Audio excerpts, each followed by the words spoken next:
ներքին կապ եմ տեսել, որ օրինակ ինչքան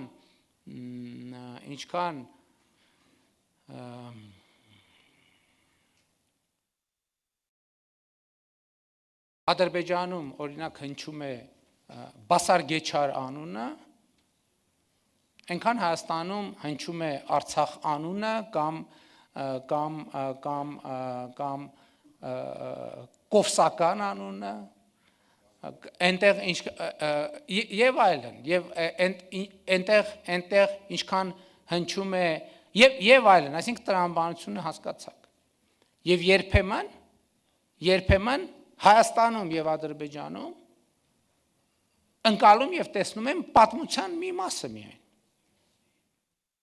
Հասկանալիորեն համարելով, որ պատմության այն մասը, որը բխում է այնտեղից լեգիտիմ է,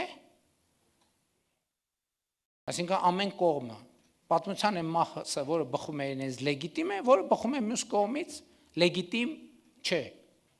Ճիշտ են ասում արդյոք թե չէ, ճիշտ են ասում նրանք, ովքեր համարում են, որ լեգիտիմ է, իրենց ասածը, իսկ դիմացինի ասածը լեգիտիմ չէ։ Ճիշտ են ասում թե չէ։ Այս հարցը ձևակերպելը եւ փորձելը պատասխանել այս հարցին ինքնին անհաջողության նախապայման է։